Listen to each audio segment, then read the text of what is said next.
서울 지방 할 거 없이 이 중부 내륙 지방은 다 덥잖아요. 지금 며칠간. 근데 지금 제주는요, 물폭탄을 맞은 상황이라고 합니다. 김유진 아나운서. 그렇습니다. 제14호 태풍 찬투에 직접 영향권에 들기도 전에 어제 제주도에 많은 비가 쏟아지면서 곳곳에서 피해가 속출했다고 하는데요. 그 모습 영상으로 보여드리겠습니다. 제주시 용강동 용강교차로 인근 하천이 많은 비로 인해서 갑자기 범람하면서 이곳을 지나가던 차량이 고립되고 말았습니다.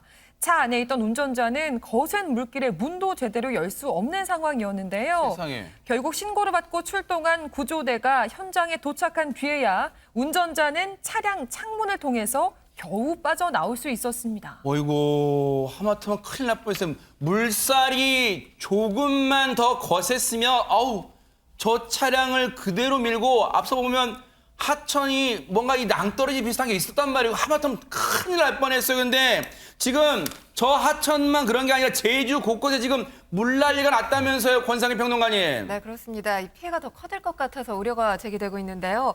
어제만 하더라도 제주도 소방안전본부에 20건이 넘는 비바람 피해가 접수되기도 했습니다. 쉴 새 없이 쏟아지는 빗줄기 때문에 이 서귀포시 강정동 일대 비닐하우스 앞이 온통 물바다로 변했고요. 아이고. 또 농경지도 저수지처럼 변했습니다. 귤나무 등 이 농작물이 뽑히는 피해가 이어지기도 했고요. 세상에. 또 지금 차량이 한대 고립되기도 하면서 하천 인근 도로 곳곳에 출입이 통제된 상황입니다. 숙박시설이 침수되는 피해를 입기도 했습니다. 어머, 어떡합니까? 아니, 홍종선 기자님, 대체 얼마나 많은 비가 내린 거예요, 지금까지? 지금 중국 상하이 인근 해역에 머물고 있는 제14호 태풍 찬투가 이 우리나라 제주도로 계속해서 수증기를 보내면서 이렇게 많은 비가 내린 건데요. 그래요? 예를 들면 이 한라산 진달래 밭에는요. 오늘까지 740mm가 넘는 비가 왔고요. 서귀포 해안 지역에는 300mm 이상의 비가 내렸습니다. 그래서 지금 제주도 산지 중심으로는 네. 이 호우경보가 또 제주 남쪽의 먼바다 쪽으로는 태풍주의보 그리고 제주시 전역에는 강풍주의보가 지금 내려져 있는 발효 중인 상황입니다. 아하. 그러면 바람도 많이 불고 비도 많이 내리면 뭐 제주 가는 뭐 바닷길, 하늘길 다 막혔을 것 같습니다. 백성 변호사님. 일단 바닷길은 대부분 통제가 됐다고 합니다. 여객선 운항 대부분 통제가 돼 있는 상황이고요. 현재 이제 하늘길은 막히진 않은 상황이에요. 그래요? 비행기는 다니고 있는데 문제는 이 태풍의 영향권에 들면 바람이 급히 변한 급변풍이나 혹은 강풍 영향이 있기 때문에 그럴 이에 수 대해서 특보는 지금 발효 중이라고 하고요. 네. 사실 이 영향권에 들면 들수록 하늘의 이 항공편 운항에도 사실이 어느 정도는 예상이 되는 네. 상황입니다. 지금까지도 제주 곳곳에 이제 침수 피해가 잇따랐는데 더 걱정되는 것은 더 큰 피해가 있을까봐 이런 거잖아요. 앞으로의 태풍 진로 어떻게 될까요? 걱정됩니다. 전문가 얘기 들어보시고 이어가 보도록 하겠습니다.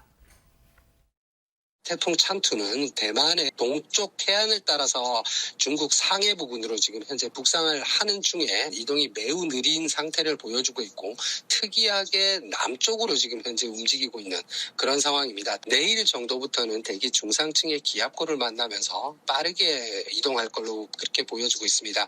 따라서 17일 금요일에 제주도 부근에 가장 가깝게 접근을 할 걸로 예상이 되고 대한해역을 통과해서 동해상 쪽으로 빠져나가는 그런 경로를 예보하고 있습니다. 보통 우리가 이 위성 레이더 영상을 보면 태풍이 이렇게 휘잖아요. 그런데 지금 찬투가 지금 기상청의 얘기를 보면 뭔가 꽉 눌린 듯한 그런 이 형태가 돼서 남쪽 방향으로 이렇게 느리게 움직인다는 거 지금 보시는 것처럼. 아니 그렇다면 김유진 아나운서 제일 걱정되는 게 지금 제주와 전라도 지역, 경상도 지역 이 남부 지방일 텐데 제주도는 특히 언제가 가장 고비입니까 그러면? 내일 오후부터 모레까지가 최대 고비가 될 것으로 보입니다. 왜냐하면 제주도는 이때 태풍의 직접 영향권에 들어가기 때문인데요. 아하. 기상청에 따르면 내일과 모레 이틀 동안 제주도와 남해안을 중심으로 시간당입니다. 하루 강수량이 아니고 시간당 최대 50에서 80mm 이상의 큰 비가 쏟아질 것으로 전망을 하고 있습니다. 네. 사실 이 정도 량이 하루에 내린다고 해도 양이 적은 편이 아니거든요. 그렇죠. 그런데 이게 1시간에 집중적으로 쏟아붓는다고 하면 굉장히 파괴적일 수가 있기 때문에 걱정스럽고요. 또 하나 걱정이 되는 건 네. 이미 비가 많이 내린 상황이잖아요. 지반이 약해진 상황에서 비가 또 이렇게 많이 오면 산사태라든지 또 다른 추가 사고 등이 발생할 수 그렇죠. 있어서 걱정이 됩니다. 이럴 때일수록 시설물 관리 잘해 주시는 것도 중요하지만 무엇보다 최신 기상 정보를 참고하시면서 네. 시시각각 변하는 상황에 잘 대처를 해 주셔야 할 것 같습니다. 그러니까요.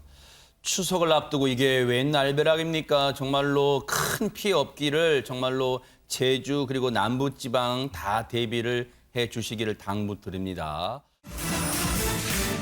탈레반이 가면을 벗었다? 이런 말이 있다고 하는데 대체 무슨 얘기입니까 이게 김유진 아나운서? 네, 그동안 보복은 없을 것이다. 여성 인권을 존중하겠다라고 약속했던 탈레반이 그와 정반대 모습을 보여주고 있는 건데요. 그 모습 영상으로 보여드리겠습니다.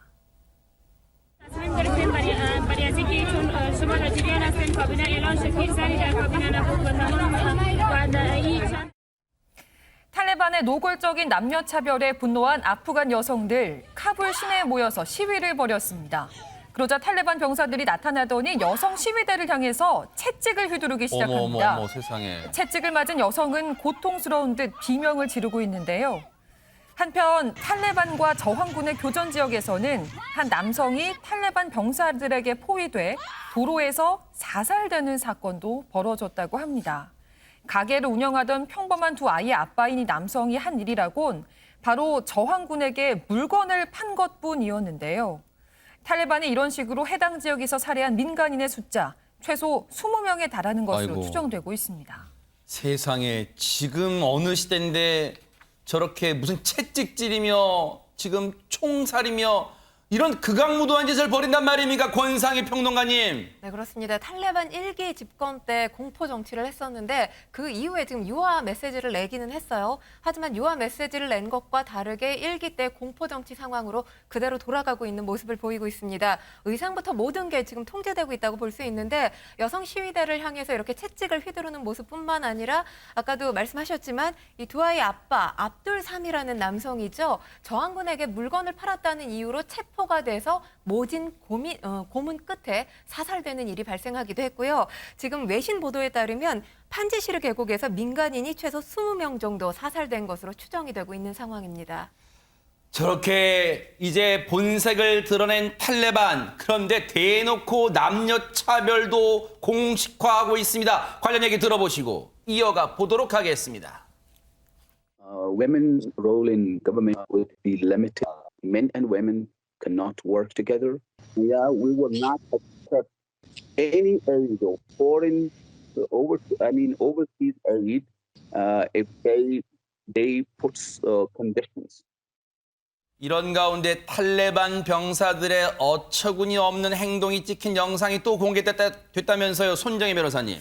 바로 놀이공원의 영상인데요. 놀이공원은 사실 가족 단위로 즐겁게 평화롭게 놀이공원을 즐겨야 하는데 회행한 상황에서 지금 보신 것처럼 탈레반 병사들이 때로 몰려다니면서 사격 게임과 범퍼카 등을 즐기는 장면인데요. 아주 자기들 세상이네요. 일단 가족들은 못 들어오게 하고 본인들만 저렇게 유유자적하는 모습이 몹시 아이러니해 보입니다. 세상에 저런 극악무도한 탈레반한테 세상에 유엔이요. 천문학적 돈을 지원하기로 했어요. 이게 말이 됩니까? 명목은 재건을 위해서라는데 이게 무엇을 위한 재건입니까? 정말 어처구니가 없는데 저렇게 탈레반이 극악무도할수록 저항하는 목소리는 더 커질 것 같습니다. 백성원 변호사님. 그러니까 이 탈레반 때문에 카불의 부르카 가격이 몇 배로 뛰었다 이런 보도도 보셨을 텐데요. 정말 여성의 눈만 내놓고 다니는 그런 복장이잖아요. 네. 이 부르카를 강요하는 탈레반에 맞서기 위해서 아프간 여성들이 최근 SNS에 여러 사진을 올리기 시작했습니다. 어허. 어떤 사진인지 한번 영상으로 보시겠습니다. 자, 붉은색과 초록색으로 이루어진 멋진 드레스를 입고 있는 이 여성. 네. SNS에 해당 사진을 올리며 이것이 바로 아프간 문화다. 나는 아프간 드레스를 입고 있다. 이런 글을 남겼습니다. 자, 이렇게 소위 아프간 전통 의상 인증샷을 올리는 흐름은 현재 SNS를 통해 점점 더 확대되고 있는데 이게 전통 의상이에요? 네, 그와 함께 내 옷에 손대지 말라는 해시태그도 전 세계에 확산되고 있습니다. 저는 전통 의상이라는 설명을 안 들었으면 아마 시청자분들도 같은 생각이실 거예요. 이게 무슨 축제 의상인가? 그런 생각도 하셨을 것 같아요. 홍정선 기자님. 그렇습니다. 아프간의 이 전통 드레스가 정말 이렇게 화려한지 저도 몰랐는데요. 지금 현재 그 미국에서 예전에 이 아프간 재건을 위해서 아프간 아메리카 대학을 아프가니스탄에 세웠습니다. 여기서 예전에 교수직을 했던 네. 바하르 잘랄리 이 여성이 먼저 SNS에 이 화려한 의상을 올린 겁니다. 올리면서 네. 뭐라고 썼냐면 이것이 아프가니스탄 문화다. 나는 아프간 드레스를 입고 있다. 네. 아프간 역사상 부르카를 입은 여성은 없었다. 이것은 아프간 문화 이질적이다. 부르카는 온통 검정색이잖아요. 실제로 검정색이 아니라 이렇게 다채로운 색깔 문양이 아프간 문화라고 하는 건데 네. 또 다른 지역에 나가서 활동하는 아프간 출신의 여성도 있지 않겠습니까? BBC의 기자인 소디바 하이디레도 이렇게 얘기합니다. 우리는 색을 좋아한다. 우리는 쌀도 깃발에도 색이 있다. 쌀도 흰색이 아니라 약간 노랗다고 할까? 약간 좀 옅은 갈색이죠. 네. 그리고 국기도 검정색 말고 빨강색과 초록색도 포함이 돼 있습니다. 네. 뭔가 저분들의 목소리 외침이요. 비단 저분들 여성들의 외침으로만 그칠 게 아니라 마치 챌린지 형식으로 전 세계 사람들도 동참했으면 하는 그런 바람입니다. 자, 이제 바다 건너 미국으로 가볼까요? 미국에서 또 한 번 아찔한 일이 벌어질 뻔했다고 합니다. 김유진 아나운서. 그렇습니다. 이제 겨우 13살, 14살밖에 안 된 소년 2명이 경찰에 체포되는 일이 벌어졌는데요. 어떤 일이 있었던 건지 영상으로 함께 만나보시죠. 아직 앳된 벗지 못한 두 소년이 경찰에 체포돼서 경찰서 안으로 연행이 되고 있는 모습입니다. 그러네요. 이 소년들의 혐의는 다름 아닌 교내 총기 난사를 계획한 것이었는데요. 세상에! 경찰은 소년들의 집에서 이들이 소지하고 있던 각종 흉기 및 다량의 탄약을 어머. 발견할 수 있었습니다. 뿐만이 아니라 이들이 소지하고 있던 총기도 한두 자루가 아니었다고 하는데요. 어머. 하지만 다행히 범행 준비 단계에서 적발이 돼서 큰 사고를 막을 수 있었습니다. 아니, 백성문 네. 변호사님, 혹시 뭐 문구점에서 판매하는 그런 장난감 총 아니에요? 그랬으면 저렇게 체포가 되지 않았겠죠. 허허. 지금 조금 전에 본 저 두 소년 그냥 앳된 그냥 우리가 흔히 볼 수 있는 그냥 중학생 정도 학생들 같은데 한 학생 코너 프루엣과 필립 버드라는 학생인데요. 한 명은 13살, 한 명은 14살밖에 되지 않았습니다. 세상에. 컬럼바인 고교 총기 난사 사건을 연구하고 어머. 또 폭탄 제조법과 암시장 총기 구매법을 검색을 했고요. 또 이제 범행을 직접 하기 위해서는 학교 보안 카메라 관련돼서도 위치 같은 거 정확하게 확인해야 되죠.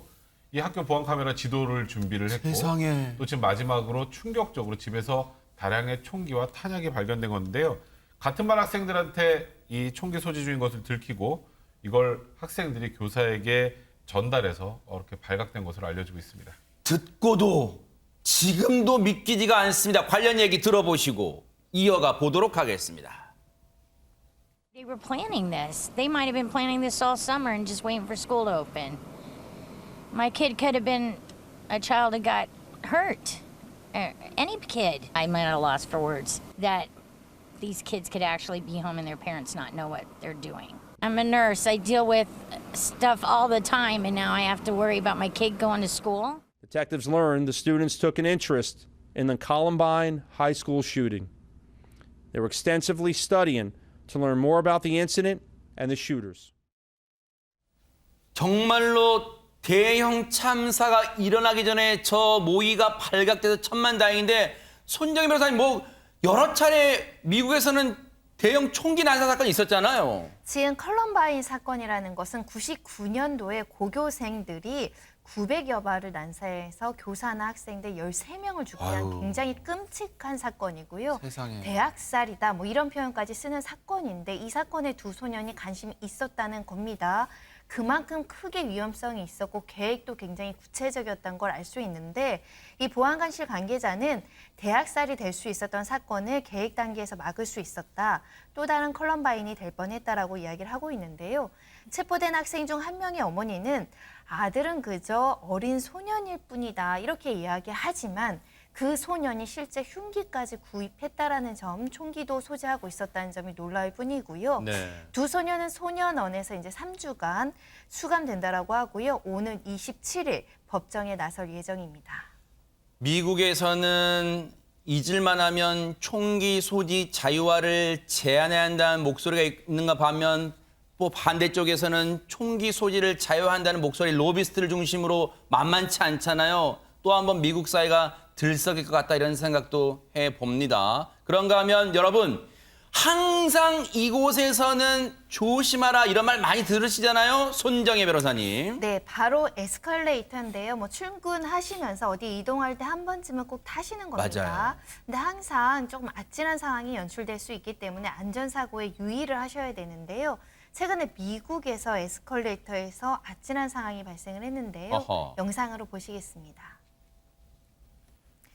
뉴욕의 한 지하철역 에스컬레이터고요. 한 남성이 여성을 지나쳐 올라가다가 지금 보시는 것처럼 어머. 여성을 지금 발로 발길질한 거예요? 차버리는 모습입니다. 어머.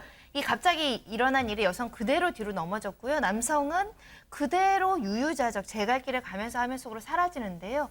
보신 것처럼 저 남성 에스컬레이터에서 바로 뒤로 돌아서 뒤에 오던 여성을 발로 차버립니다.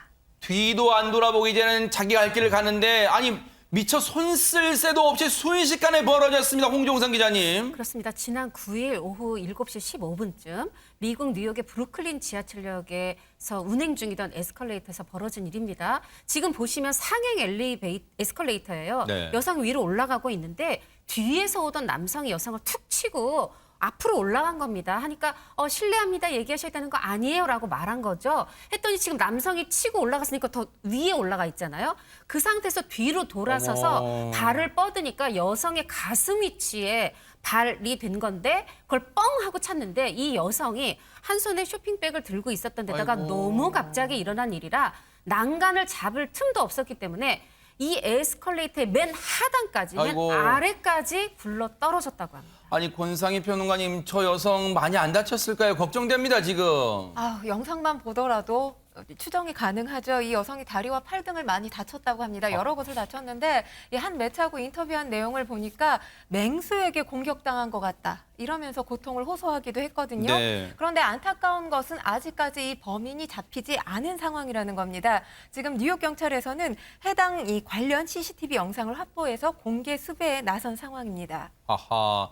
반드시 검거됐다는 소식도 들려오길 바랍니다. 자, 그런가 하면 우리나라 서울 강남 한복판에서 갑자기 떠들썩한 일이 벌어졌답니다. 김유진 아나운서. 네, 어제 저녁 퇴근길에 강남 한복판에서 이 동물 보신 분 계실지도 모르겠습니다. 어떤 소동이 있었던 건지 영상을 통해서 보여드리겠습니다.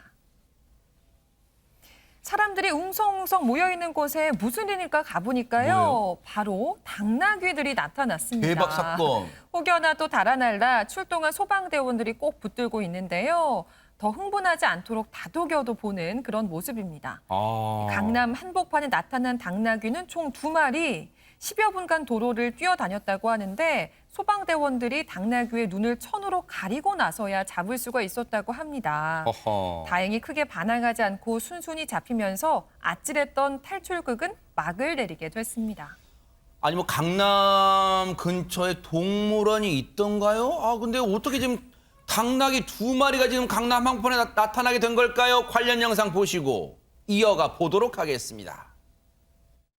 2마리가 같이 지금 4번 출구에서 저기 지금 그 100대 직진에 100대 직진 2마리 확보 당나귀 2마리 확보. 당나귀 주인 와가지고 지금 당나귀한테 공개 중에 있으니까 참고. 백성문 변호사님 진짜 이거야말로 네가 왜 거기서 나와 이런 상황입니다. 그러니까요. 강남 학동역 사거리 지금 저녁 7시 30분 정도면 엄청 차도 많이 막히는 시간인데 그러니까요. 정말 느닷없이 당나귀 2마리 뭐 보기에 귀엽긴 한데요.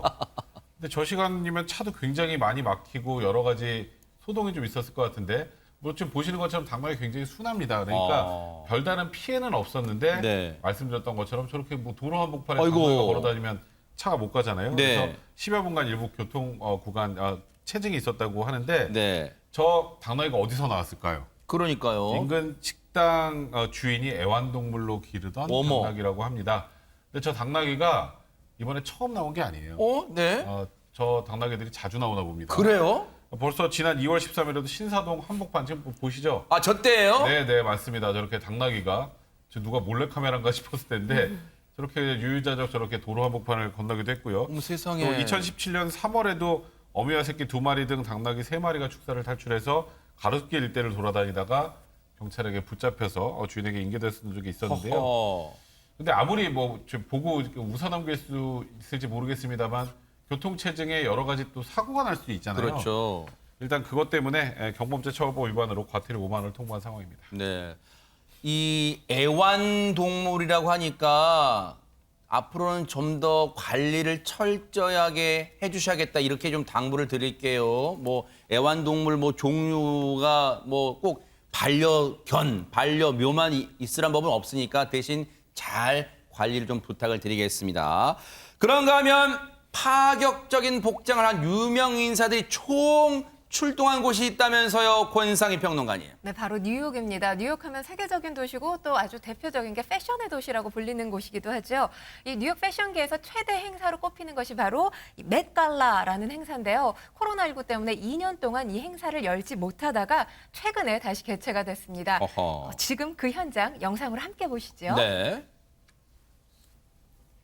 온통 금박지로 된 옷을 입고 있는 사람이 보이죠? 저 멀리서 봐도 눈에 확 띌 것 같은 모습인데요. 와, 정말이지 화려한 복장입니다. 뭐 아이언맨 복장 같기도 하고. 와. 네, 그렇죠. 영화에서나 나올 법한 그런 복장 같기도 한데 네. 이번 복장도 또 새롭습니다. 뭐예요? 이번에는 부르카를 입은 것 같죠? 전신은 물론 눈까지 다 가린 의상을 소화한 사람 바로 킴 카다시안입니다. 이렇게 파격적인 복장의 유명 인사들이 총 출동한 이곳. 바로 뉴욕의 자선 행사 현장인 맷갈라 쇼입니다. 야, 정말 의상들이 정말 눈에 띕니다. 실제로 입을 수 있는지는 입고 다닐 수 있는지 모르겠지만 근데 어쨌든 특별한 점이 이뿐만이 아니라면서요, 홍종상 기자님. 네, 이 맷갈라가 1948년에 시작됐어요. 그래요? 네, 메트로폴리탄 미술관의 그 의상연구소에 운영 자금을 마련할 겸 또 전시회 개막을 기념할 겸 해서 시작이 됐는데 원래는 매년 5월 첫 번째 월요일에 열렸는데 이 코로나19로 인해서 지난해는 취소가 됐었고 올해는 넉 달 늦게 지금 열린 겁니다. 올해 간만에 열린 행사에 한 300명이 참석을 했어요. 물론 참석자들은 모두 이 백신 접종을 완료한 사람들이라고 하고요.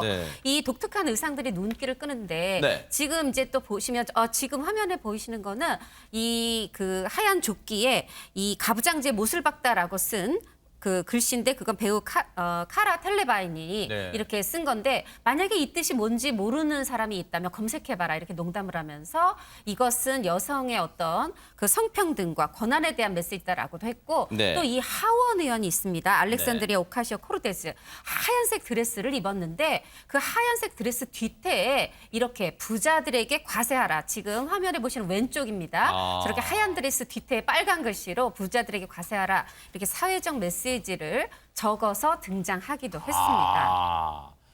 부자들한테 과세하라. 그런 얘기. 또 가부장제 못을 박다. 뭔가 좀 뭔가 답답한 거 있잖아요. 우리말로 치면 꼰대 문화 좀 없애자. 뭐 그런 것을 좀 얘기하는 것 같아요. 그런데 저렇게 의상만 눈에 띈 줄 알았더니 여기에 낯익은 얼굴도 등장했다면서요, 손정혜 변호사님. 네, 할리우드 최대의 자선 행사에 K-팝 스타들도 참여를 했었는데요. 블랙핑크의 로제 그리고 가수 CLC가 등장을 했습니다. 보시는 것처럼 한복 데님 드레스를 입고 나오기도 했고요. 왼쪽이 CLC고 오른쪽이 로제네요. 네. 그리고 오른쪽에 로제 씨는 검정색 다나 미니 드레스를 입고 매력을 뽐내기도 했는데요. 반가운 얼굴도 보니까 더 행사가 의미가 있어 보이고 그러네요. 우리 K-팝 스타들도 정말 세계 유명 스타들과 또 어깨를 나란히 하고 있다. 좀 자부심도 느껴집니다. 그런가 하면 이곳에서는 기발하고 화려한 건축물이 정말 많은데 또 하나 추가된 지역도 있다. 여기가 어딜까요? 김유진 아나운서. 바로 두바이 얘기입니다. 이곳에 명물이 또 하나 들어섰다고 하는데요. 어떤 명물인지 영상을 통해서 만나보시죠.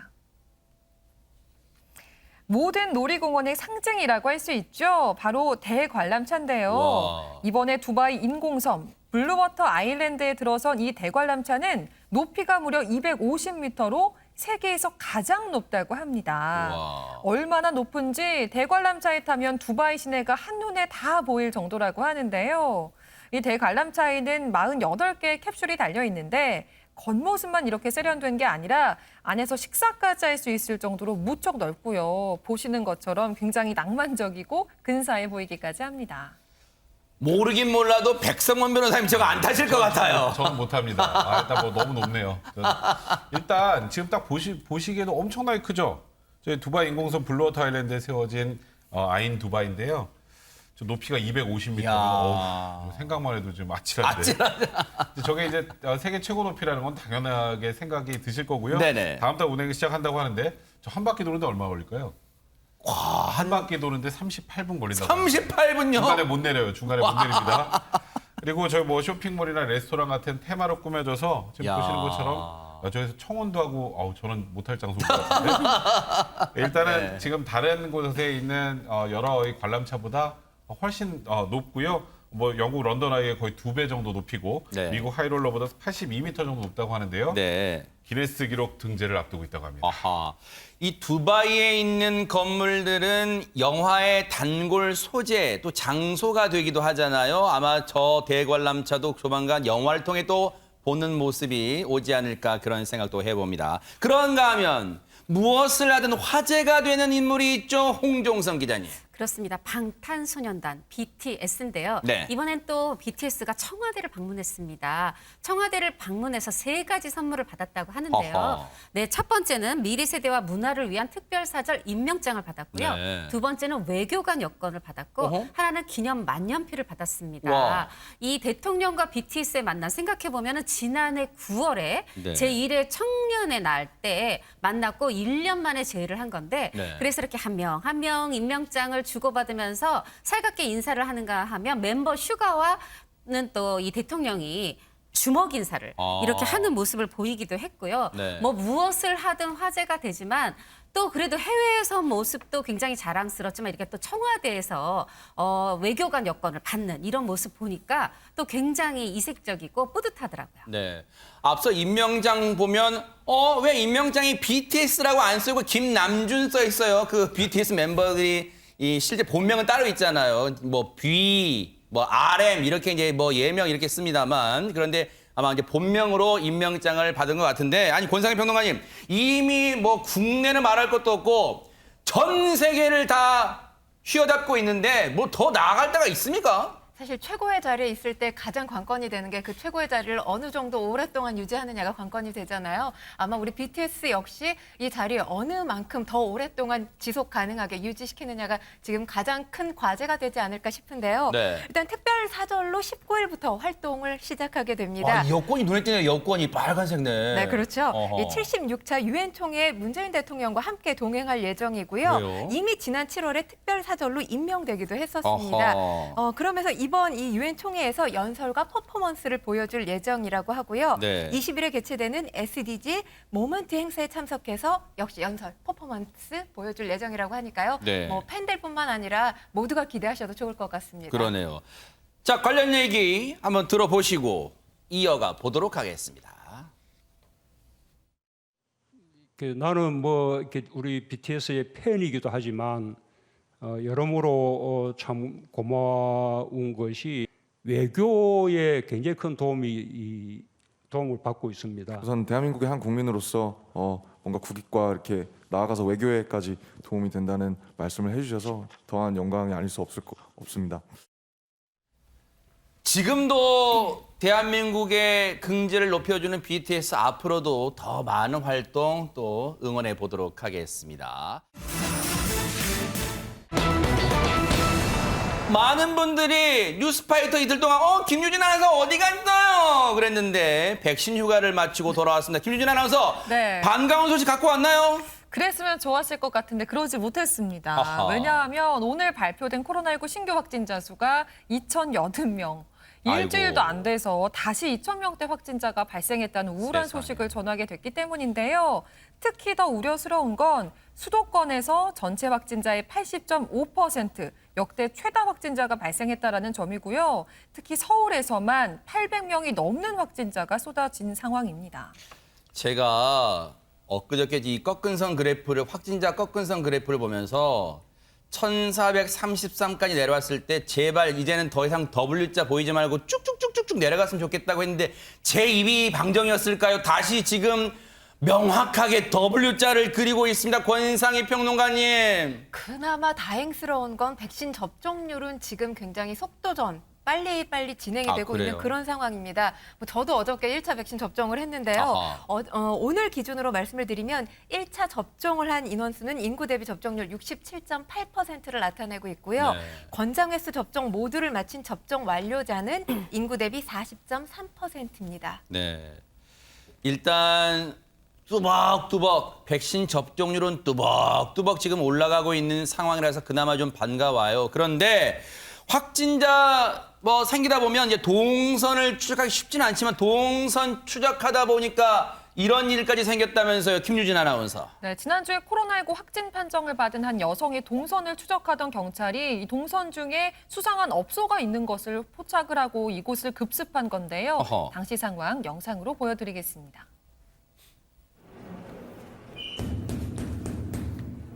안녕하세요, 경찰관입니다. 문 안 여시면 강제 개방합니다. 망치 등 공구를 든 소방관이 나서려던 순간에 굳게 닫힌 문이 열리는 모습입니다. 어제 새벽 1시쯤 서울 강남의 한 유흥업소에 경찰이 진입하는 모습인데요.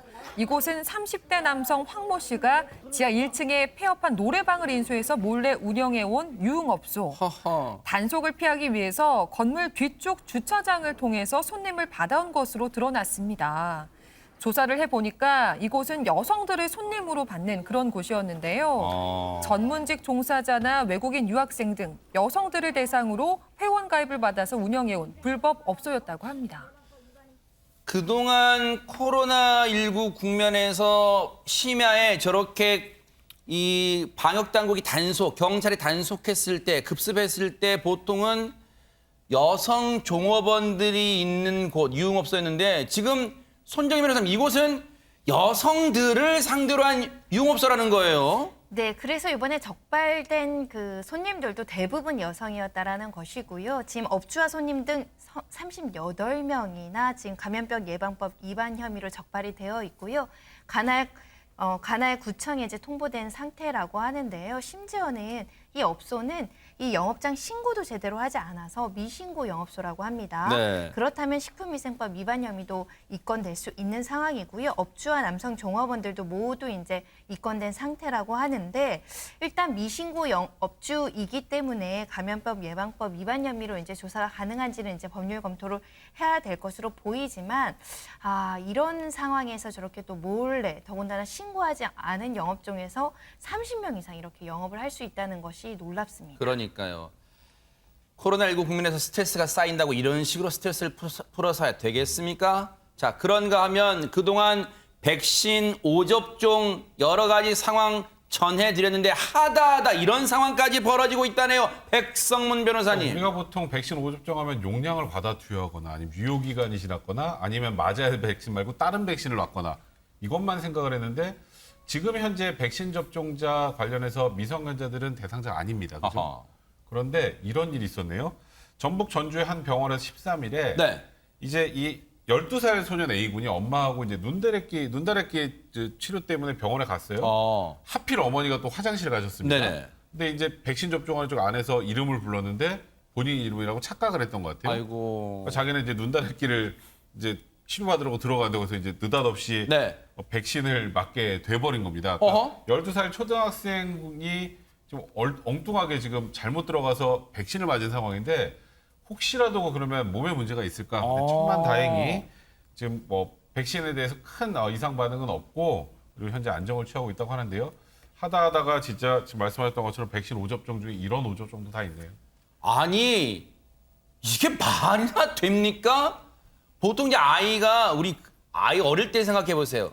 병원에 가면 아이들은 일단 위축돼요. 그런데 일단 어머니가 화장실 가셨어요. 그런데 이름을 부르니까 비슷했을지도 모르죠. 그랬더니 얼떨결에 들어갔더니 아니 홍종성 그냥 아무 들어갈 수 있어요. 근데 어떻게 백신을 본인 말 대상도 아닌데 백신을 놔요? 해당 병원의 의료진이 이런 얘기를 합니다. 체구가 커서 만 19세, 20살짜리인 줄 알았어요. 이런 얘기를 하는데 이게 말이 됩니까 이게? 아무리 체구가 커도 우리가 흔히 초등학생과 대학교 1학년, 고등학교를 졸업한 이 청년과는 눈빛과 행동이 다르죠. 이름을 불렀다고 본인인 줄 알고 가는 행동만 봐도 사실은 이 주사를 놓는 분이 조금만 신중히 봤으면 눈치챘을 것 같고, 사실 요새 이 오접종 의료에서 들어가면 저 화이자입니다, 모더나입니다 얘기를 해요. 분명히 이 학생은 얘기하지 않았을 거거든요. 거기서부터 좀 의심을 해주셨으면 얼마나 좋았을까 안타깝습니다.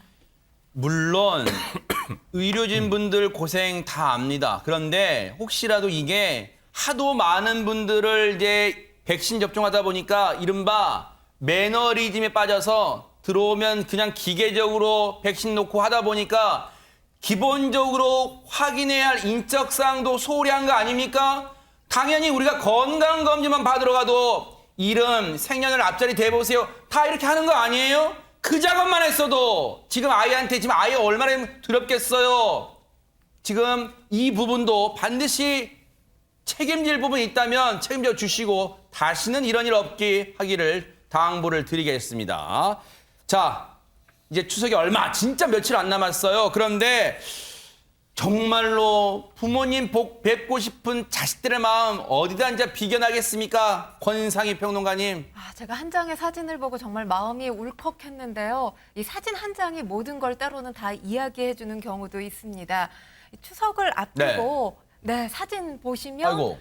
두 분 다 울고 있는 그런 모습이 보이죠. 추석을 앞두고 경북 상주시의 한 요양원에서 70세 된 아들이 104세 어머니와 면회를 마친 뒤에 눈물을 흘리고 있는 모습이 지금 사진으로 포착이 된 건데요. 마스크 쓰신 분이 아드님이세요? 네, 70살 된 아들이시고 저 휠체어에 탄 분이 바로 104세 된 어머님이십니다.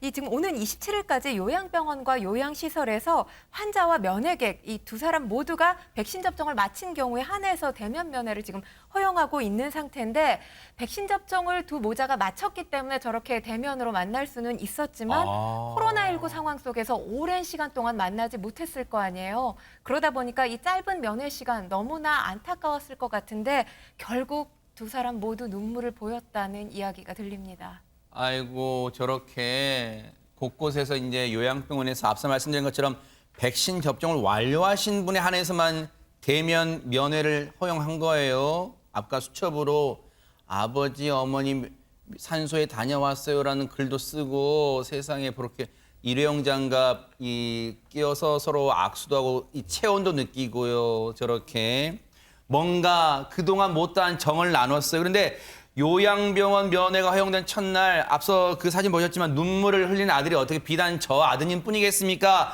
직접 화면 만나보시고 이어가 보도록 하겠습니다. 자주 찾아뵙지 못하지만 엄마 마음은 항상 엄마한테 와 있어요. 백신 다 맞으면 엄마 만나러 가서 마사지도 해주고 같이 얘기도 할게. 엄마 조금만 기다려. 우리 자주 오지 못하지만 하나님께서 엄마 지켜주실 거예요. 하나님 우리 엄마와 함께 해주세요. 어버이날 때 뵙고요. 오늘 또 다시 뵙고요. 비접촉으로. 이제 회사 근처라서 맨날 오고 막 그래서 자주 오고 그랬었는데 코로나 때문에 뵙지도 못하고. 어떻게 저 인터뷰하신 분뿐만 아니라 전국에 있는 아들, 딸 그리고 지금도 요양병원에서 자나깨나 자식들 그리고 손주가 눈에 어른거리는 어르신들 정말로 눈에 다 눈물이 글썽글썽 하셨을 거예요. 그런데 추석이 가까울수록 방역 당국의 걱정도 커질 듯합니다. 관련 얘기 들어보시고 이어가 보도록 하겠습니다. 수도권을 중심으로 한 유행이 확산되고 있는 엄중한 상황입니다. 특히 추석 연휴 때 수도권 주민의 이동 증가로 전국적으로 다시 새로운 유행이 확산되지 않을까 우려되는 상황입니다. 이번 추석에는 본인과 가족의 안전을 위하여 백신 접종을 완료하거나 진단검사를 받은 후에 최소한의 인원으로 고향을 방문하실 것을 권고드립니다. 특히 60세 이상 고령의 부모님께서 예방접종을 완료하지 않은 경우 여러 지역에서 다수가 모이는 가족 모임은 부모님의 건강을 위험하게 할 수 있습니다. 부모님 자신을 위해서라도 방문을 하지 않을 것을 강력하게 권고드립니다. 세상에 이런 현실이다 보니까 우리 부모님들께서 이런 말씀을 하신다면서요, 손정혜 변호사님. 네, 일부 군단위 지자체에서 주민들이 자발적으로 이런 현수막을 걸고 있다라고 하는데요. 보고 싶어도 조금만 더 참고 내년 설에 만나자. 그리고 강원, 강릉 시내 곳곳에는요. 추석이라 마커 보고수와도 좀에만 더 참고 내년 설에 모여요라는 글도 있고요. 강원 지역 사투리로 아마 썼나 봐요. 네, 올 추석까지는 아무 말도 말고 아주 대굴령 넘을 생각도 말아요라고 적힌 현수막도 눈에 띄는데요. 네. 이번 추석에 오지 마라. 코로나 안 걸리게 우리도 안 갈란다. 이번 추석은 오지 말고 용돈만 많이 보내라. 이런 현수막 입간판이 종종 보입니다. 네. 그런데 참 오지 말라고 하셔도 참 그만큼 더 가고 싶은 게 자식들의 마음 아니겠습니까, 백성원 변호사님? 네, 특히 우리 작년 추석 그리고 올해 설 명절 지나면서도 가족들 만나지 많이 못했잖아요. 그때보다는 좀 이동량이 많을 것으로 좀 예측이 됩니다. 설 때보다는 한 60% 증가가 예상되는데요. 추석 연휴 기간에 총 3,226만 명, 그래요? 하루 평균 538만 명 정도 이동할 것으로 예측이 됐습니다. 지난 추석보다는 한 3.5% 정도 늘어난 수준인데요. 이 기간 고속도로를 이용하는 차량 하루 평균 472만 대, 그러니까 작년보다 한 7.7%가량 증가할 그런 전망이라고 하는데요. 네. 그러니까 그동안 많이 참고 못 뺐잖아요. 네. 그러다 보니까 거기다 이번 추석도 못 빼면 또 언제 빼나 이러면서 코로나 또 일구가 장기화되면서 네. 그래도 지난 추석이나 설 명절보다는 네. 이동량이 좀 늘 것으로 예상이 돼서 좀 걱정이 되는 것도 또 사실이기도 합니다. 이 설문조사를 해보니까 앞서 말씀드린 것처럼 고향에 그래도 갈 거예요 라고 답하신 분이 올해 이 설 때보다 상당히 늘으셨어요. 그런데 또 교통수단을 여쭤봤더니 이 KTX나 고속버스 같은 이 대중교통은 조금 찜찜하셔서 그런지 대부분 차량을 이용하시겠다는 거예요. 보세요. 94% 육박합니다. 아니 그러면 홍종성 기자님, 저분들 고속도로 이용해서 가시면은 중간에 들러서 휴게소 들러서 뭐 드실 수 있습니까? 일단 뭘 드시기는 어려울 것 같습니다. 왜냐하면은 실내 테이블 운영을 중단하고 포장 판매만 허용하기로 결정이 됐는데요. 그리고 이제 주요 휴게소 9곳의 임시선별 검사소를 설치하고 이동 중에 뭔가 이상 증세를 느끼시는 분들에 대한 이 지원을 진단검사 지원을 하기로 또 예정이 돼 있고요. 네. 명절 때마다 3일간 고속도로 이 통행료 면제됐었죠. 지난 설과 마찬가지로 이번에도 정상 부과가 되는데 이동을 자제해달라는 어떤 당국의 뜻이 담긴 그런 과금일 겁니다. 네. 사실은 방역 당국의 고민은요. 앞서도 이제 그 얘기 들으셨지만 이 자제분들은 자식분들은 고향 가고 싶은 마음이 있지만 그래도 방역 당국이나 지자체는 해야 할 도리가 뭐냐면 그래도 뭔가 최대한 이동을 자제하고 싶은 마음일 거예요. 김유진 아나운서. 맞습니다. 그렇다 보니까 서울시에서도 이동 자제를 권고하기 위해서 여러 가지 대책을 내놓고 있는데요. 우선 그동안 명절 연휴에 해왔던 대중교통 막차 시간 연장 이번에는 실시하지 않는다고 합니다. 그리고 실행 묘지를 경유하는 노선의 버스 배차를 늘리는 조치. 이건 역시 이번에 하지 않는다고 하는데요. 다만 연휴 기간에 이동이 불가피한 분들을 위해서 심야 버스나 택시는 정상적으로 운행할 예정이라고 합니다. 네. 참 방역 당국이나 또 고향에 가려는 분들이나 이분들의 다 입장이 다 피눈물이 납니다. 지금 참 안타깝습니다. 요즘 이 집 앞에, 문 앞에 이거 많이 쌓여 있을 것 같습니다. 김유진 아나운서. 바로 택배 상자죠. 이것만큼 반가운 게 없는데 네. 그런데 지난달 대전의 한 대학가 원룸촌에서 수상한 일이 벌어졌다고 합니다. 어떤 일인지 영상으로 만나보시죠. 공동 출입문이 열려있는 빌라 안으로 들어가는 한 남성이 보입니다. 네. 이 남성 통로 계단을 오르다 주변을 살피더니요. 네. 이 복도 안쪽에 있는 집 현관문 앞에 놓인 택배물을 집어들고 있습니다. 그리고는 그 집으로 들어가는 게 아니라 그대로 이걸 들고 밖으로 나와버리는데요. 이 남성, 이곳에 사는 사람이 아니라 택배 절도범이었던 겁니다. 대박 사건! 어쩐지 처음에 저 들어가서 오른쪽으로 틀려다가 왼쪽 힐끔 보더니 갑자기 저쪽으로 갔잖아요. 복도 끝으로. 다 이유가 있었습니다. 주민분과 경찰 얘기 들어보시고 이어가 보도록 하겠습니다. 여기 대부분 다 대학생들이라 대부분 학교 갔다 와서 수고하거나 아니면 집에 있다면 그냥 일어나서 바로 수고하는. 피해자가 그 원룸촌이나 빌라 일대에서 시정되지 않거나 방범의 허술한 것을 노려서 고층에서부터 내려오면서 그 택배물을 절취하는 사건입니다. 저런 수법이면 피해 입으신 분이 한두 분이 아니실 것 같아요. 그러니까 저 3대 남성이 노리는 곳이 딱 특정이 됩니다. 일단 공동 저 출입문이 열려 있는 곳이고요. 닫혀 있으면 뭔가 안에서 열어주거나 자기가 무슨 카드키나 이런 게 있어야 되는데 열려 있는 곳이고요. 그리고 조금 전에 나왔지만 대학가 원룸촌은 아무래도 대학생들이 많이 살겠죠? 그러겠네요. 그러면 낮에 별로 없잖아요. 아하. 그런 것까지 노렸던 것 같은데 네. 지난 28일부터 나흘간 원룸 한 10여 곳에 침입을 해서 22차례나 택배를 어머, 절도를 세상에. 했고요. 이 CCTV 저희가 지금 보고 있잖아요. CCTV가 본인을 찍건 말건 뭐 그냥 강큰 범행을 계속 진행을 했고요. 이 택배를 훔치고 이제 일단은 두근두근하면 빨리 들고 나오는 게 우선인데 거기서 나와서 포장용기 다 버리고 어허. 본인이 준비한 가방에 집어넣는 그런 치밀함까지 보였다고 합니다. 야, 아니 강이 배 밖으로 나와도 유분수지요. 아니 근데 권상희 평론가님 왜 머리를 저렇게 나쁜 쪽으로 쓴 겁니까, 저 사람은? 일단 저 남성이 지금 실직했다고 알려지고 있습니다. 생활고에 시달렸고요. 배가 고파서 먹을 걸 훔치려고 했다가 범행을 저지르게 됐다. 이렇게 진술한 것으로 알려지고 있는데 지금 경찰은 30대 남성으로부터 회수한 물품 대부분을 주인에게 다행스럽게도 돌려줬다고 하고요. 나머지도 확인 절차를 거치고 있다고 합니다. 이 남성 지금 불구속 입건된 상태입니다. 홍종선 기자님, 시청자분들도 지금 이거 남의 일처럼 여기시면 안 될 것 같아요. 맞습니다. 한국소비자원이 지난 3년간의 택배 분실 사고에 대해서 좀 분석을 해봤습니다. 총 309건이 신고가 됐는데 네. 그중에서 38% 거의 40%에 육박하는 이 비율이 설 명절, 추석 명절에 몰려 있었던 겁니다. 명절 전후에요? 맞습니다. 아하. 명절 전후에 몰려 있는데 아무래도 이때 선물 택배도 많이 오지만 뭐 고향에 가든 이게 3년이다 보니까 코로나 이전 시기도 있지 않습니까? 고향에 가든 뭐 여행을 가든 빈집, 집이 비어 있는 시기가 많은 거죠. 하다 보니까 특히나 이 명절 기간에는 택배 간수 잘 하셔야 될 것 같고 만약에 부득이하게 집을 떠나신다라고 하면 미리 집 앞이 아니라 경비실에 보관한다든가 이런 연락을 취해 두시는 게 좋을 것 같습니다. 네. 경찰도 이런 당부를 하고 있습니다. 얘기 들어보시고 이어가 보도록 하겠습니다. 다가오는 추석 명절을 맞이해서 이러한 택배물들이 배송이 많이 되고 있는데 이런 택배물을 주문하신 그 분들이나 그런 분들이 평소 뭐 문단속을 잘 하시거나 이런 택배물을 즉각 찾아가면서 이런 범죄 피해를 예방해야 될 것으로 보입니다.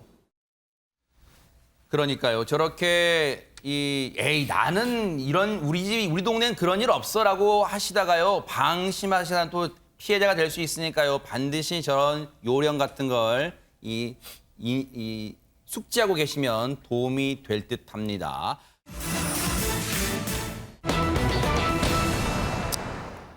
항상 존경을 받는 분들, 뭐 소방관 분들이라도 과언이 아닐 거예요. 그런데 세상에 한순간의 잘못으로 이런 비난을 받게 됐습니다. 김유진 아나운서. 네, 그젯밤 부산에서 있었던 일인데요. 시민의 생명을 구해야 할 사람이 오히려 시민의 생명을 위협하는 일을 벌였던 겁니다. 영상 함께 보시죠. 늦은 밤 식당이 밀집한 부산 해운대구의 한 도로변입니다. 한 남성이 가만히 서 있기도 힘든지 좌우로 비틀비틀 거리고 있는 모습을 지금 보실 수가 있는데요. 그런데 이 남성 이런 상태로 차량 문을 열더니 설마. 조수석이 아닌 운전석에 탑승을 합니다. 설마. 그리고서는 여기서 멈추지 않고 시동을 켜고 직접 운전까지 설마. 하고 있는 모습을 보실 수가 있습니다. 아니 누가 봐도 손정혜 변호사님 지금 누가 봐도 많이 드셨군요. 아는 상황이잖아요 지금. 그러니까 휴대폰을 보면서도 가만히 서 있는데 중심을 못 잡고 비틀비틀거리거나 다리에 힘이 풀려 있는 모습 보면 딱 취했구나, 몸을 가누기 어렵구나를 짐작할 수 있는데요. 네. 이 모든 장면은 지자체가 24시간 운영하는 CCTV에 모두 담겨 있었습니다. 어허. 그리고 이 장면을 누군가 보고 있었는데요. 구청 직원이 아무리 봐도 저 사람 술 취한 것 같은데 몇 분간 지켜보다가 보니까 저렇게 운전석에 탑승해서 실제로 운전까지 했던 겁니다. 수상하다. 그래서 경찰에 신고했습니다. 야, CCTV만 설치해놓고 끝나는 게 아니라 그 CCTV를 통해서 들여다보고 계신 분이 있었단 말이에요. 관제 요원 분의 얘기 들어보시고 이어가 보도록 하겠습니다. 저희가 뭐 술 먹은 걸 본 건 아니니까 100%라고는 말을 못했지만 저 정도면은 술을 먹은 것 같다 해서 시동을 켰으니까 출발을 안 해도 이제 의심이니까 이제 그래서 신고를 했는데 경찰차가 도착하기 전에 이분이 출발을 해버렸어요. 일단 홍종선 기자님, 음주 의심되는 저 남성이 운전한 거 일단은 나쁜 짓이지만 일단 제일 급선무는 빨리 저 차량을 찾아야겠네요. 맞습니다. 관제센터에서 그래서 이것을 차량의 특징이라든가 예상 경로를 경찰에 전달을 했는데 주변에서 마침 또 음주 단속하던 경찰이 있었습니다. 아하. 해서 이제 출동을 해서 붙잡았죠. 그런데 경찰의 정지 명령에도 불구하고 운전자는 불응하고 달아나 버렸습니다. 어허. 이 도주한 차량 광안대교 요금소 부근에서 또다시 한번 출동한 경찰관과 또 만나게 되는데 이때도 정지 명령을 어기고 다시 달아났다고 합니다.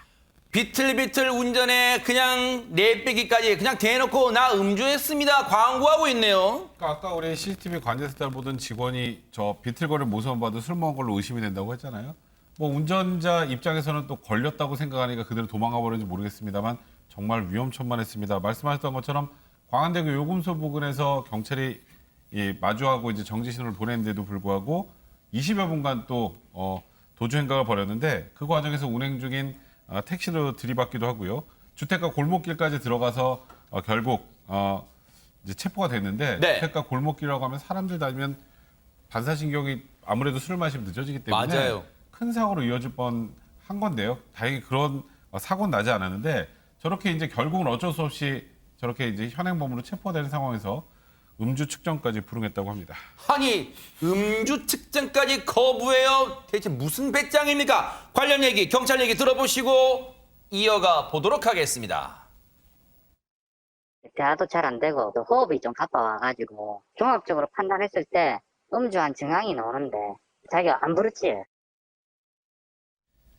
진짜 어처구니가 없는 게 저 사람이 앞서도 말씀드렸지만 아이들한테 커서 뭐가 되고 싶어요 할 때 정말로 장래희망 중에 많이 올라와 있는 그 직업을 가지신 분이라면서요 지금. 네, 그렇습니다. 놀랍게도 부산 해운대 소방서 소속의 현직 소방관이 벌인 일이었습니다. 더 납득이 안 되는 건 지금 진술한 내용인데 이 소방본부에서 자체 조사를 했거든요. 근데 이때 진술한 내용을 보면 지인과 술을 마시고 대리운전을 부르려고 했는데 지금 잡히지가 않아서 직접 운전을 하게 됐다. 뭐 휴대전화를 살펴보게 되면 당연히 알 수 있는 일이기는 하지만 어쨌거나 이 진술 내용은 납득되지 않습니다. 이 부산 소방본부 해당 직원 즉시 직위 해제된 상태고요. 경찰 수사가 끝나는 대로 중징계할 방침이라고 전해졌습니다. 아니 길거리에 택시는 왜 다닙니까? 그 택시가 다니는 거 몰라요? 저거는 정말로 지금 상황을 모면하기 위한 뻔한 변명이라는 생각밖에 들지 않습니다. 지금도 전국 곳곳에서 묵묵히 자기 직무를 수행하고 있는 동료 소방관들 얼굴에 먹칠한 거예요. 죄값을 달게 받기를 바랍니다. 충남 아산에 있는 한 초등학교가 발칵 뒤집혔다고 합니다. 김유진 아나운서. 네, 그제 오전 수업 중이던 충남 아산의 한 초등학교 1학년 교실에 한 40대 남성이 들이닥쳤습니다. 여기까지만 해도 당황스러울 법한데 당시 남성 몸 여러 곳에 흉기에 찔려서 피를 흘리는 상태였다고 하는데요. 세상에. 그리고는 살려달라고 구조를 요청했고 담임교사는 일단 놀랐을 학생들을 다른 교실로 대피시키고 난 뒤에 조치에 나섰다고 합니다. 이게 대체 어찌된 일입니까? 학생들과 선생님 상당히 놀랐을 것 같아요. 맞습니다. 예전에 이 유치원에 그 흔히 말하는 바바리맨이라고 그러죠. 이 성노출하는 남자분들이 들어와가지고 굉장히 놀라서 당시에 학교 교실, 유치원 교실 다 단속하는 게 한참 강화됐던 때가 있었습니다. 그런데 지금 여기 초등학교예요. 학생 19명 있었고 선생님 있는데 네. 그냥 모르는 얼굴에 때 남성분이 들어와도 놀랐는데 피를 흘린 사람이에요. 정말 아이들, 학생들, 선생님 다 놀랐는데 그래도 다행히 선생님이 침착하게 여기 교실에 쪽문이 있었다 그래요. 특별 교실로 이제 아이들 대피시키고 보경 교사한테 연락을 했다고 그래요. 왜냐하면 이 남성이 피를 흘리고 있으니까. 아하. 그래서 보건 교사가 와서 응급처치도 하고 그 사이에 또 119 도착해서 응급처치해서 인근 병원으로 이송을 했는데 네. 하지만 이 남성은 현재는 40대 남성은 의식이 없는 중태라고 합니다. 지금 저렇게 해당 초등학교에 119 구급차가 들어오는 모습까지 이제 그런 긴박한 상황까지 찍혔습니다. 그런데 지금 현재 의식이 없는 상태랍니다. 중태에 빠졌다는 건데, 아니 그런데 피를 흘리는 남성이 초등학교에 난입할 때까지 그럼 아무런 제지도 받지 않은 겁니까? 손정혜 변호사님?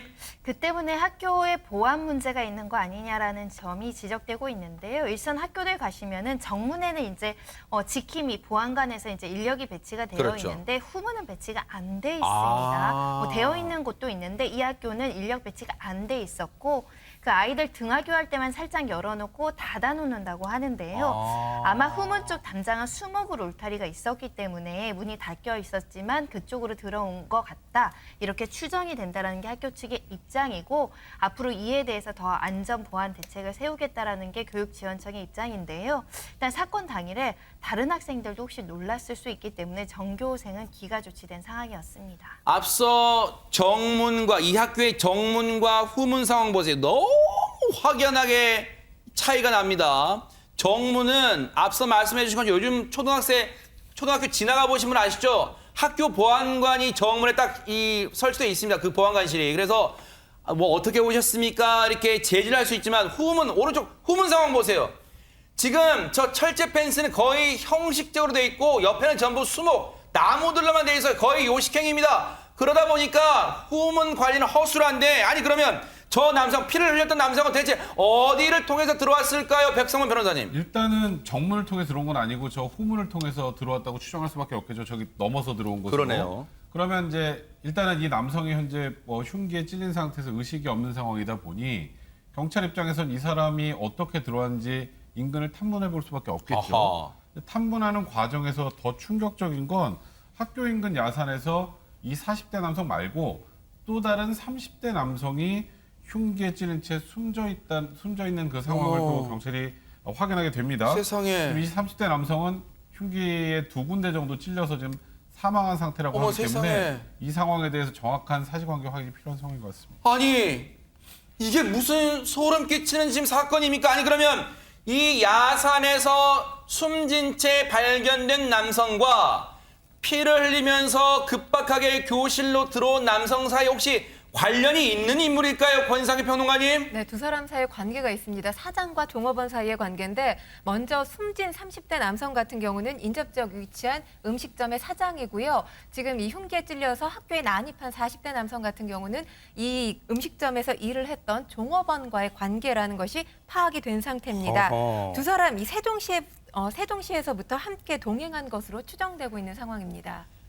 지금 세종시 쪽에 글쎄요, 뭐 가게가 있었는지 아니면 어떤 일로 그쪽에 있었는지는 모르겠지만 세종시에서부터 동행한 것으로 추정돼요. 그런데 이 사건이 즉 저 난입하거나 야산에서 발견된 것은 충남 아산이란 말이에요. 이곳까지 어떤 경위로 동행했고 어떤 이유로 저곳에서 뭔가 일이 벌어졌는지는 좀 더 경찰이 파악해 봐야겠습니다만 아니 손정혜 변호사님 혹시 두 사람 모두 글쎄요 두 사람 사이에 일어난 일일지 아니면 또 다른 인물이 있을지는 또 면밀히 조사가 필요한 상황 같습니다. 일단 강력 사건으로 전환해서 여러 가지를 수사를 해야 되지 않을까 생각이 들고요. 경찰은 두 사람이 다툼 끝에 이런 일이 벌어진 것으로 추정하고 수사에 나설 것이라고 하는데 일단 40대 남성은 지금 중태라서 의식이 회복되면 사건 경위를 물을 예정이라고 하고 있는 상황인데 네. 뭐 CCTV라든가 블랙박스라든가 휴대전화 내용을 통해서 평소 두 사람과의 관계 그리고 어떻게 이동을 했는지 주변 탐문 등을 통해서 뭐 금전적인 문제나 다른 문제가 있었는지에 대해서 확인하는 수사가 진행될 예정으로 보입니다. 지금 안타깝게도 한 명은 30대 남성은 야산에서 흉기에 찔린 채 숨진 채 발견됐습니다. 안타깝게도. 그리고 40대 남성은 지금 너무 출혈이 심했고 지금 중태에 빠져 있는 상태로 하는데, 그런데 더 걱정되는 부분도 있어요. 지금 당시의 상황을 목격한 아이들이 상당히 정신적 충격을 많이 받았을 수도 있는데요. 관련 얘기 들어보시고 이어가 보도록 하겠습니다. 어제도 저희가 이제 교육지원청에서 심리상담사들이 나와서 이제 그 반 아이들을 다 이렇게 한 명씩 필터링 과정을 거쳤어요. 어제는 조금 두려움이 있는 아이들, 좀 무섭다 이런 정도 한두 명 있었는데 오늘은 좀 괜찮은 것 같고, 이제 학부모들한테도 안내를 했어요. 좀 불안하거나 이렇게 하면은 바로 담임선생님께 연락을 주시자. 꾸준히 심리 상담을 들어가는 과정이 있습니다. 네. 왜냐면요, 아이들한테는 여러분 그거 아시잖아요. 이 청소년 관람 불가 등급의 영화도 안 보여줘요, 아이들한테는. 왜냐면 충격적인 장면, 잔인한 장면, 그게 나중에라도 잔상에 남았고 뇌리에 남아서 기억나고 충격을 받을까 봐. 그런데 지금 저 상황을 아이들은 직접 눈앞에서 목격한 거잖아요. 심리적 충격이 이만저만이 아닐 거예요. 단 며칠간의 어떤 심리 상담에 그칠 게 아니라 지속적으로 관심 있게, 특히 부모님도 마찬가지입니다. 아이들 이 행동, 이 특히 뭔가 피해가 없도록 계속해서 지속적인 관심으로 잘 보살펴야 될 것 같다, 이런 생각도 해봅니다.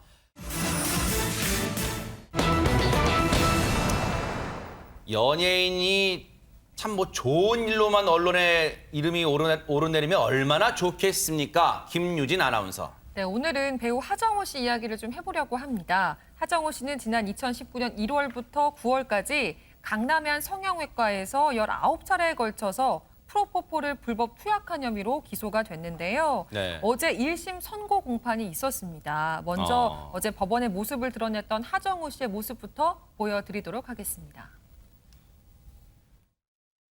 선고를 앞두고 있어서 뭐 특별히 말씀드릴 건 없고요. 네. 하여튼 성실히 임하도록 하겠습니다. 감사합니다. 너무 늘 죄송하죠. 이런 모습 보여드려서. 예. 겸허히 봐드리고 죄송하다라는 말씀 드리고 싶고요. 앞으로 더 책임을 가지고 건강하게 살도록 노력하겠습니다. 검찰 구형에 대해 책임감을 가지고 건강하게 살도록 노력하겠다는 게 1심 선고 후, 즉 법원의 선고 후에 나와서의 모습이에요. 그런데 이 좀 더 자세한 내용은 홍종선 기자님께 좀 여쭤봐야겠어요. 왜냐하면 어제 선고 공판 있었던 곳에 이제 현장 가 계셨다면서요. 네, 그렇습니다. 일단 가장 만약에 지난번 그 구형했을 때 검찰의 구형과 이번에 재판부의 1심 이 차이에 대해서 이외 변호사님들께서 말씀 주시겠지만 또 연예 기자로서 현장을 취재한 걸 설명을 드리면, 일단 이 프로포폴 투약이 피부 미용과 관련이 있느냐 없느냐, 이것에 대한 조금 시각차는 있다라고 볼 수 있을 것 같아요. 맞습니다. 일단 구형할 당시에 검찰은 피부 미용 시술에 필요로 하지 않은 프로포폴 투약을 했다라고 했어요. 이거는 말하자면 이 프로포폴 투약이 실제로 피부 미용 시술에 필요한 게 아니다라는 거는 이 피부 미용은 그냥 핑계이고 그냥 프로포폴 투약이 목적이었다, 이렇게 해석될 여지도 있었기 때문에 네. 대중의 눈에는 프로포폴을 투약해서 이렇게 볼 수도 있는 여지가 분명히 있었습니다. 그런데 지금 1심 재판부의 선고문을, 판결문을 보면 이 피고인은 애초 이 피부 미용, 이 시술 이외의 목적으로 내원한 것으로 보이지 않는다. 이걸 명확히 하고 있고,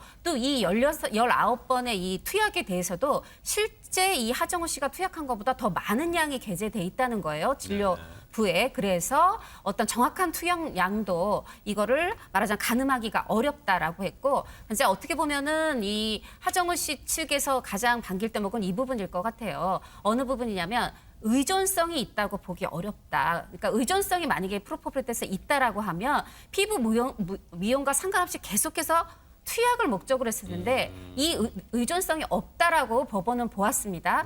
다만 이제 대중의 큰 사랑을 받는 배우가 네. 어떤 행동을 했기 때문에 자칫 이것은 대중이 프로포폴을 좀 가까이 느낄 수가 있어요. 이 부분에 대해서는 명확하게 선을 그어서 엄중하게 어떤 경고를 하려고 했다는 생각이 드는데 그럼에도 불구하고 동종범죄의 전력이 없고 깊이 반성하고 있는 점을 참작했다라고 재판부가 밝혔습니다. 그런데 백성문 변호사님, 재판부는 지금 말씀드린 것처럼 하정우 씨가 프로포폴 의존성이 있다고 단정하긴 어렵다면서, 그런데 지금 언론들에서는 지금 선고 형량에 관심을 갖고 있습니다. 이 부분 좀 짚어주시죠. 사실 이 하정우 씨 같은 경우 검찰에서 약식 기소를 했는데 재판부에서 직권으로 정식 재판을 회부한 사건입니다. 그래서 왜 도대체 정식 재판까지 열어야 했을까 이제 궁금증이 많이 있었는데요. 조금 전에 이제 홍 기자님이 설명해 주신 부분도 이제 재판부가 어느 정도 고려를 했던 것 같고, 또 하나는 그럼에도 불구하고 검찰의 이 소위 말하는 구형량 벌금 액수가 너무 작다고 생각했던 것 같아요. 그 이유는 지금 얘기가 나왔던 것처럼 하정우 씨는 일반인이 아니라 공인이기 때문에 다른 사람들에게 이 프로포폴의 위험성이나 경각심 같은 거를 더 높여주기 위해서는 이 정도 벌금은 좀 부족하다고 판단했던 것 같고, 또 하나는 이 사실관계가 물론 피부 미용을 위해서 쓰였지만 일단 지인의 인적사항을 제공하고 진료 기록부를 거짓 작성했다. 이 부분은 이제 하정우 씨가 이제 자백을 이제 검찰 단계에서 한 부분인데, 그 부분을 생각한다면 검찰 구형보다는 높은 선고형이 필요하다고 판단했던 것 같습니다. 아니 그러면 손정혜 변호사님, 하정우 씨 입장에서는 억울한 부분이 있었다면 뭔가 계속 입장을 얘기하면서 재판이 길어졌을 것 같은데 어제 선고 재판은 뭐 빨리 끝났다면서요? 정식 재판이 단 한 번의 공판기일만 진행되었는데요. 그 이유는 하정우 씨가 모든 사실관계를 인정을 하고 자백을 한 사건이기 때문에 검찰 피고인 측에서 뭐 새로운 증거 신청이 없으면 일의 길로 이제 종결될 수 있다, 이렇게 보셔야 될 것 같고요. 하정우 씨는 검찰 단계부터 이 사건에 대해서 범죄 사실 모두 인정하고 반성하겠다.